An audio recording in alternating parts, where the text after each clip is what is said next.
का शत्रु हो गया।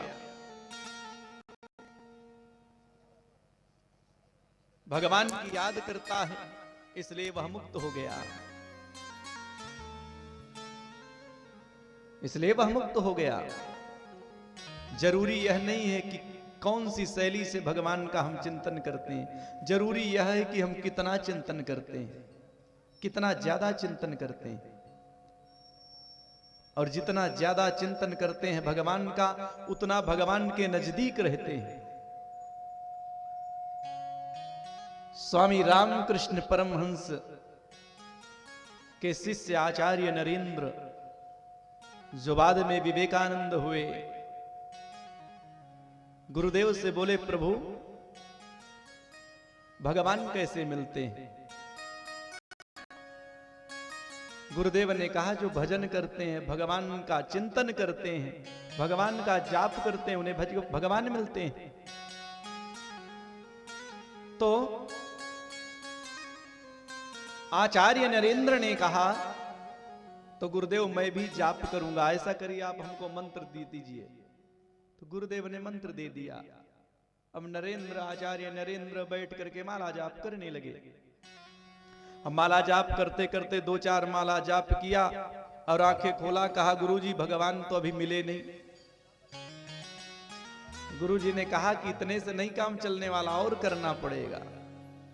घंटे आधे घंटे किया, अभी कहा गुरुजी अभी तो मिले नहीं, अभी तो मिले नहीं। तो गुरुदेव ने कहा ऐसे नहीं मिलने वाले, अभी तुम्हारा मन शुद्ध नहीं हुआ, चलो गंगा स्नान करने चलते हैं। पहले गंगा स्नान करो, फिर भगवान का जाप करना। अब आगे आगे गुरुजी चल दिए, पीछे पीछे चेला चल दिया। अब जैसे ही नदी के किनारे पहुंचे तैसे ही गुरुजी रुक गए। भैया अग्रे अग्रे विप्राणाम नदी नारे वर्जिताम, आगे आगे गुरु को चलना चाहिए, लेकिन नदी नाला मिल जाए तो पीछे हो जाना चाहिए। तो गुरुजी आगे चले गए, गुरुजी पीछे हो गए और चेला को आगे कर दिया, चलो नदी में प्रवेश करो।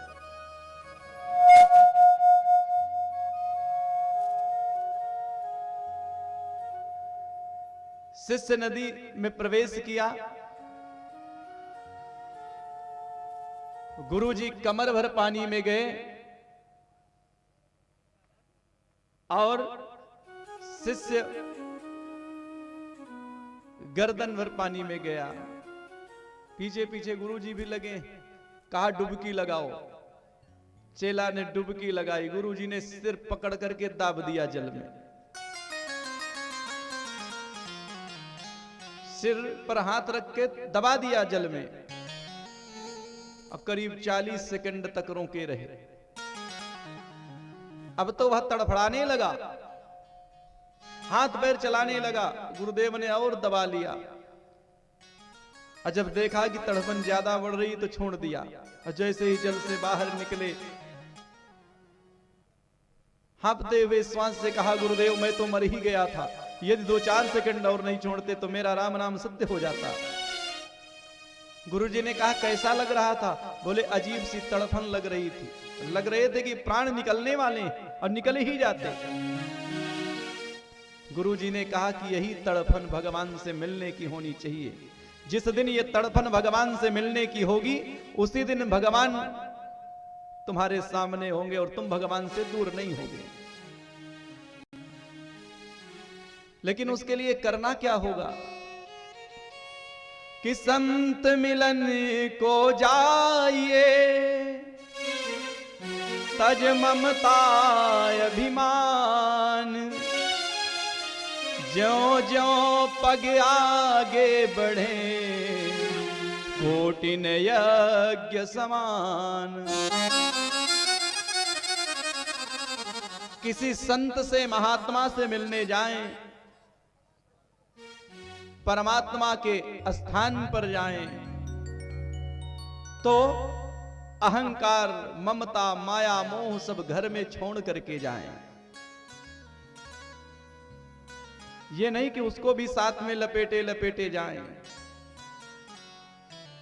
अहंकार, वहां पहुंचने पर फिर विनम्रता होनी ही चाहिए।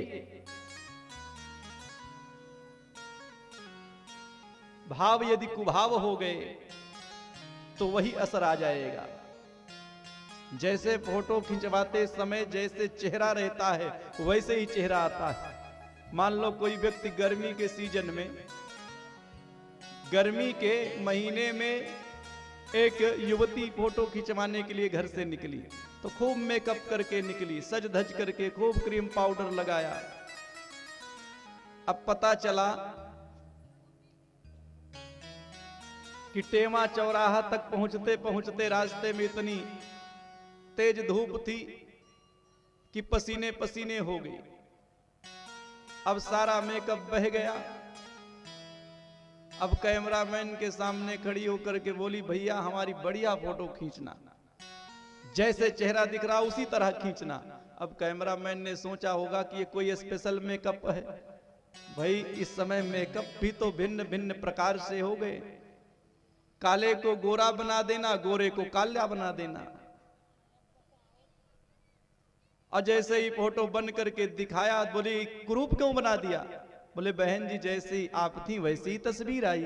तो भगवान के सामने यदि ममता लेकर के जाएंगे, अहंकार लेकर के जाएंगे, तो उसी प्रकार का फल भी आपको मिलेगा।